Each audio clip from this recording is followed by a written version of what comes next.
In Europe, you have watches. Yeah. In Africa, we have time. Yeah. Ooh.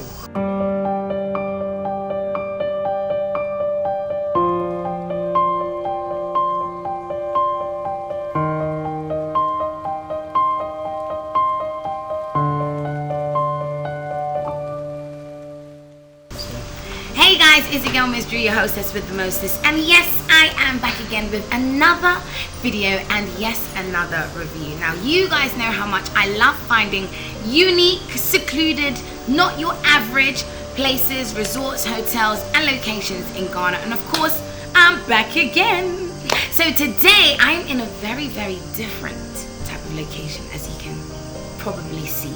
I am in a tree house in Aburi, far away from the noise. And in order to find out more about this place, I have got the man himself, Mr. Guess his name. No, it's not John, and it's not Hayford, and it's not Daniel. His name is Yao. What can I say? Hi Yao, how are you? Lovely. Thank you very much for coming up, finding time to be here with us. Oh, no, thank you for having us. I mean, off camera, we've had a fantastic conversation. They've looked after us, welcomed us lovely with all of their cats and dogs. But yes, Yao, tell us a little bit about the treehouse. The treehouse was an invention 5 years ago when the owner of this estate, it's a 100-acre estate, the owner had found greener pastures in Sierra Leone. He's Ghanaian, and he built this 25 years ago. And initially we just used to come up weekends and chill and sleep outside on this balcony because there are hardly any mosquitoes and just party. I mean, you know, relaxing. It was so beautiful. I fell in love with the place. It's like Accra was when I was growing up. You explained my name is Yao. I was born in Ghana. Yes. From Dutch parents, but I'm more Ghanaian than Dutch. He even went to school in Ghana, guys, to Achimota school, guys. Yes. My dad went there. Motown, Akora. Hey, Achimota. And Herman realized that in his absence, the place was, you know, if you don't use the place, it runs down. So he was saying, you know, Yao, I know you love the place. What shall we do with it? To preserve it, to keep it. It's so beautiful. And I said, 5 years ago, Airbnb was just starting up. So I said to Herman, why don't you Airbnb it, man? At least you got people coming in. And Herman, in all his infinite wisdom, said, without the right host, it won't work. Ooh. Ding, ding, ding. And he was quite amazed. He said, well, would you? I said, yeah, I would. I mean, like I said, this is how Accra was when we grew up. He grew up in Northridge. I grew up in Achimota. My dad worked for the University of Ghana. And it was full of like trees and nature? There were no walls between the houses. It was full of trees and nature. Wow. And we used to walk into each other's houses. Everybody knew each other. It was like a huge community. Yeah. And when Herman bought this whole estate in 1997, what he wanted to recreate was that sense of community where you knew each other, where you could count on each other, where if your salt or sugar ran out, you could just walk, no walls, just walk across the garden and say, oh, Charlie, my sugar finished. Oh, yeah, you know? So that was his dream in 1997. And so 5 years ago, we came to an agreement. Yao, you run the place. Love it. Set up the Airbnb, which we did. The Treehouse, it's called the Treehouse Airbnb in Aburi. And that became such a success that when he last year got locked down because of COVID, he had ample time to brainstorm. So he built a new apartment block with 4 apartments, studio apartments, that we're also renting out. Because we realized that there's a market for remote workers, people who are fed up with Accra, they want the peace and quiet, the fresh air. So we have the Airbnb market and we have the short to long term rental market as well. And the beauty of it is you can come in and seclude yourself, cook your own food and do your own laundry, but we can also offer those services as well. Beautiful. So if you really want to chill, we'll come in every couple of days, clean your apartment, change the bed sheets, cook for you if that's what you want. Of course, all at a cost, but you have the choice from 0 service to 100% service. Options are available.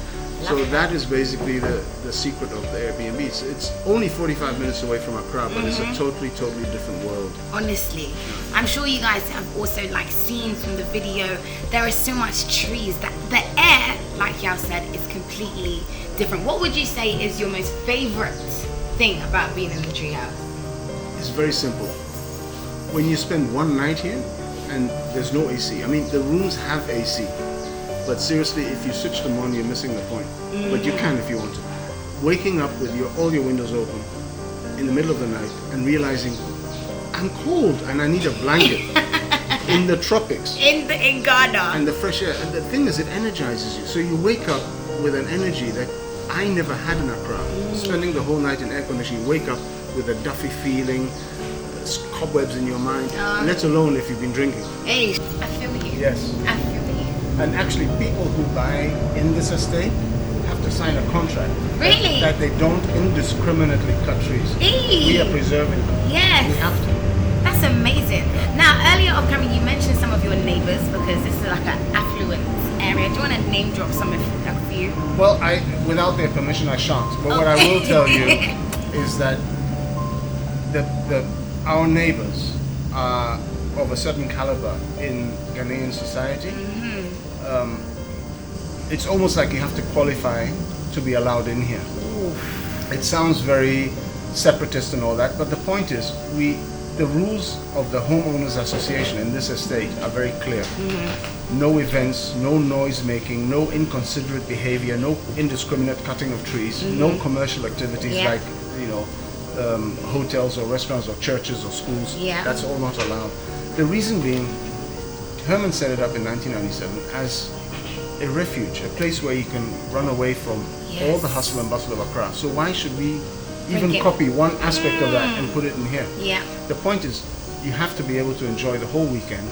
If somebody's playing George Benson in the background and you can vaguely hear it in the distance, that's different from somebody playing disco till 3 in the morning. You know, so we respect each other. Of course, we know each other. I mean, they're all family and friends. But more importantly, we respect each other. So be considerate. That's all we are saying. So the rules of a person who wants to come to the treehouse. Basically, the treehouse is for people who like nature, want to be, alone with nature, more of like a retreat kind of vibe. There's no parties allowed, guys. So if you're looking for a location for you guys to party with your friends, this is just other place. I will recommend other places you can go.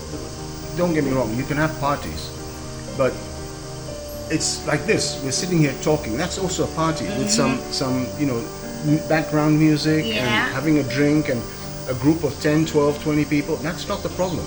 But be considerate. Of your neighbors. We want to maintain conversation. If you put the music on max, you can't maintain conversation. That's true. So it's all about, being good to yourself and being good to others.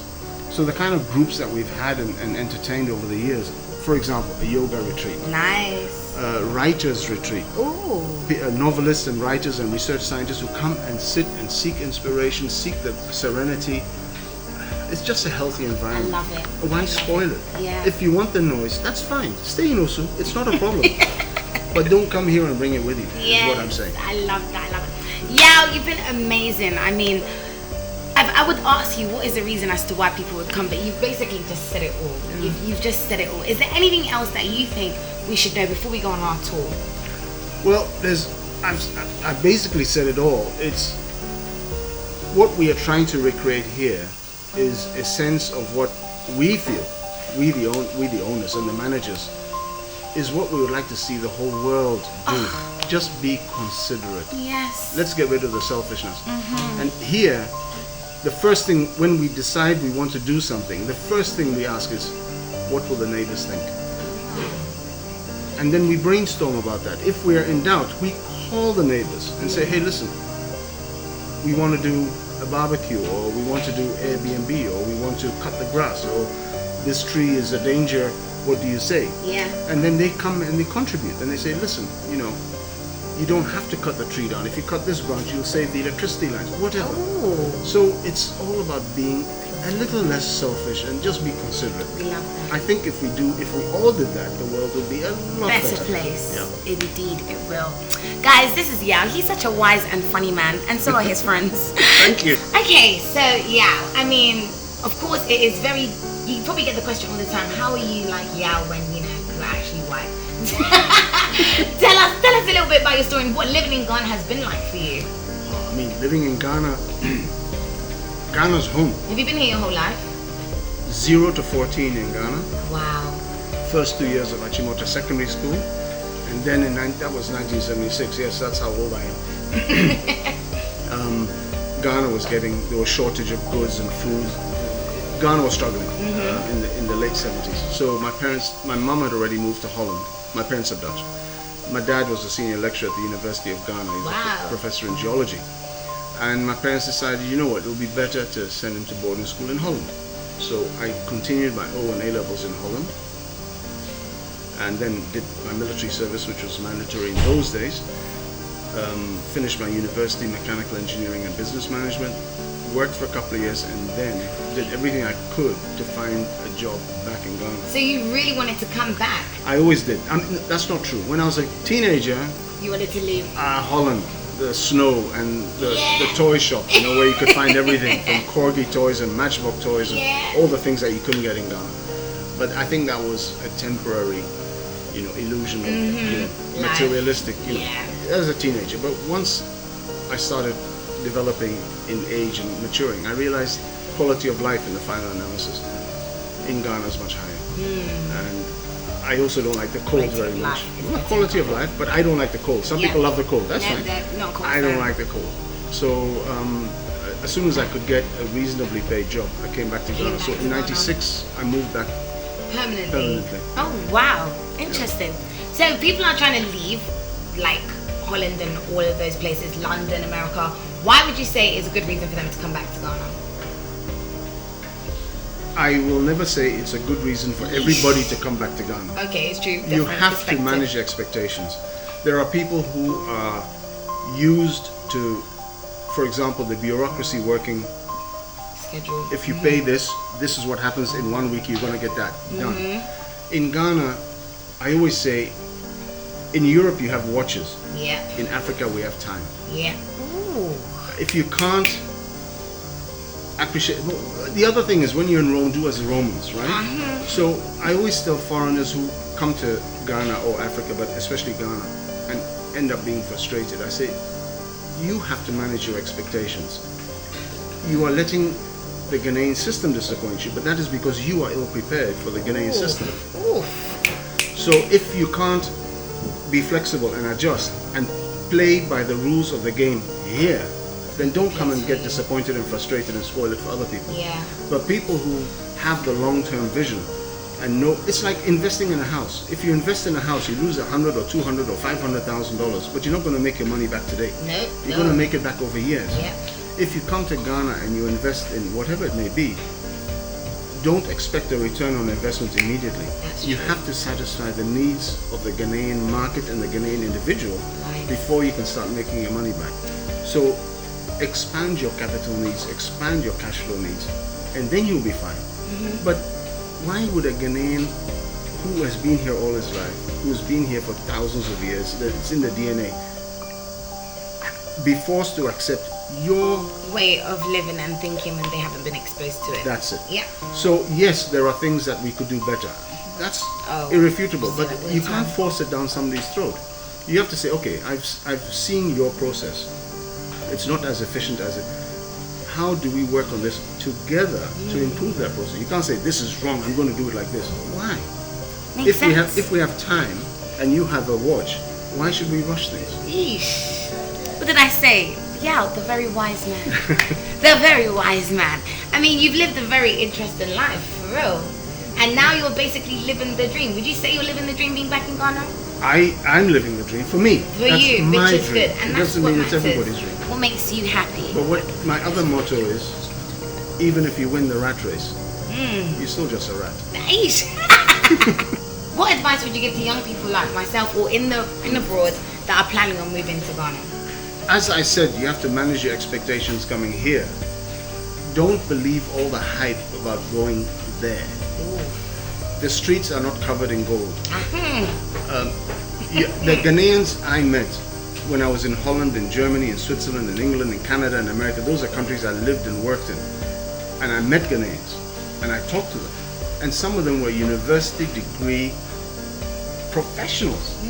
I remember very clearly an engineer who had a master's degree in engineering was working in Amsterdam, sweeping the stairs in an art gallery that I worked for for a short period of time. And as I walked down the stairs after a long day's work, I saw this guy. I could feel he was Ghanaian. I sat down. I said, my friend, where are you from? He said, no, I'm from Ghana. I said, hey, tell your thing. Hey, you can speak like fluent, A little, not fluent. What about you? And he was shocked. He almost fell off the stairs. He said, hey, this white guy in the middle of Amsterdam. And so we sat down and we talked. Yeah. And he was so well spoken. I said, my friend, what, your background?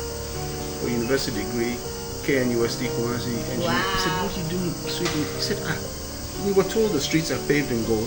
Eesh. I haven't found it yet. Look at that. In the morning, he was working at the airport, Schiphol Airport, doing cleaning.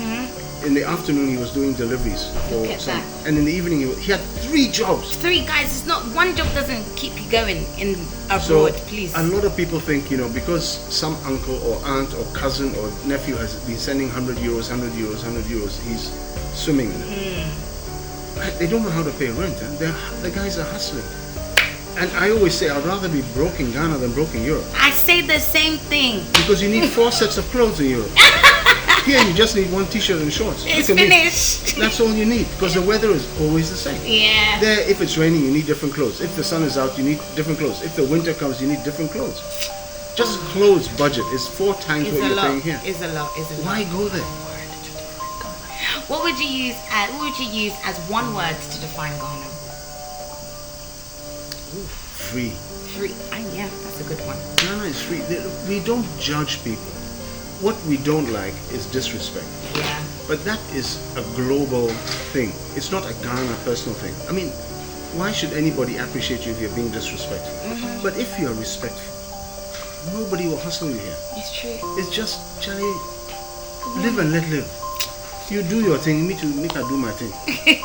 I love it. Before we go though, what's your favorite Ghanaian food? Manku and tilapia with fresh pepper. That's my guy. But that's not my only, I like to watch it too. Oh, I love Do you know it. how to make it? You've been here for a long time. I'm in Ghana, why should I make it? Honestly, guys, let's go for the tour. Let's go for the tour. Okay, cool. Thank you. Yeah. I'm excited, guys. If you want peace and tranquility, this is the place for you. Make sure you book. All the details are going to be in the description, but this is the place that you need to be at. The sunset, guys. Absolutely beautiful. I'll be proud of this every single day. Oh.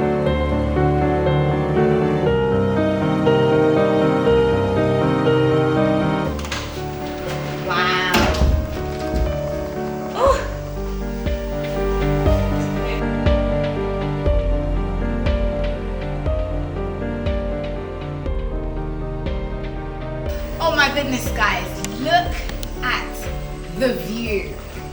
Oh, this is more than peace and tranquility. This is nature. This is heaven on earth. Ooh. Yeah. And then you can just about see the sunset. I can just see myself literally just in the morning, feeling the breeze, just thanking God for listen, God created this. What do I tell you guys? Look at the greens, look at the blues. Absolutely breathtaking. Hangout area, but also hidden workstations. So you got plugs over there, so you can put your laptop here and work. There's an internet printer, your network printer, you can do have secretarial stuff done for you. So you're not even that The secluded. guest toilet in the corner, so you don't have to go downstairs again.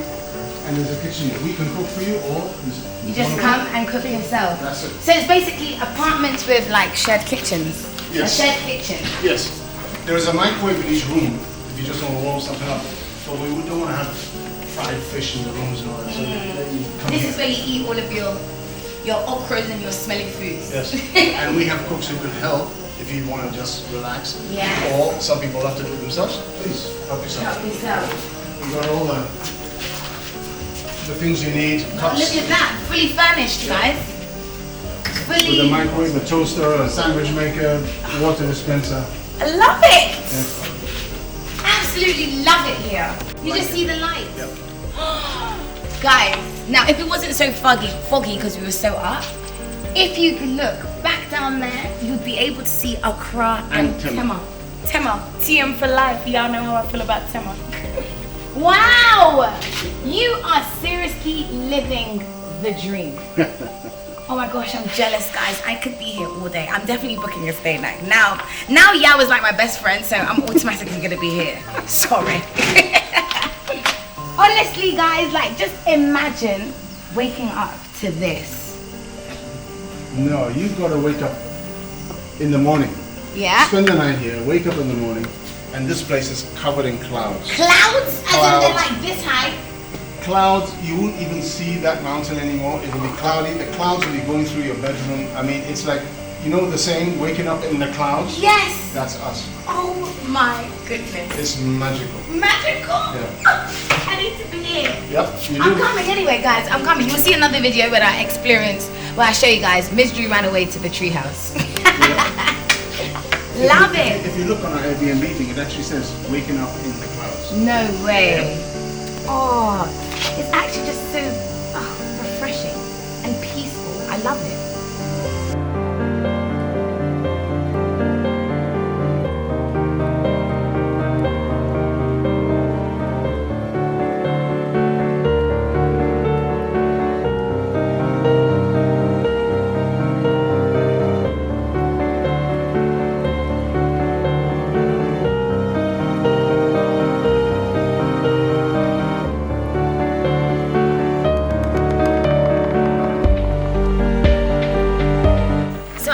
Walking through like the different apartments, the spaces, I'm literally in awe, guys. And Yao has been, firstly, well done. Like, he's doing amazing things, and he is Ghanaian, guys. He's Ghanaian. So you were telling me about like the lighting and the water system. Explain. So we want to promote eco-living. So all the lights and the fans in all the buildings here are solar powered. That's number one. And number two, our water is from boreholes. And we have a waste management system so that all the waste is separated and recycled with a company called Bola Bird. They're our partners in waste management. Highly recommended.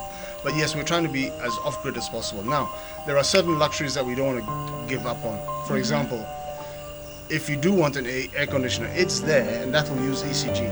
But that's more like a backup. But as for all the lights and all the security lights, all the inside lights, they're all solar powered. All the fans are solar powered. Amazing. And we even have the borehole pump is solar powered. Look at that. Yeah. And then you also mentioned that soon, in a few months, off plan. So we're designing an apartment like this, which is 30% larger. These are studio apartments that we are renting. That's it. But there was so much demand for it that we are offering this apartment 30% larger, one-bedroom apartments. We're going to be selling them off plan in this estate on a plot of land just down here in the valley. Those will be coming in the market in the next month or two, but I'll let you know so you can share it and with they'll be available to sell. So guys, to buy, so watch this space. They can either build the house for you or you can just buy the land. You can also buy a plot of land within the estate and build your own house or have us build it for you. We have 5 templates that you can choose from, which are all eco-friendly houses, built on pillars, in touch with nature. Beautiful. Worth your while. Indeed. Guys, the treehouse is the place to be.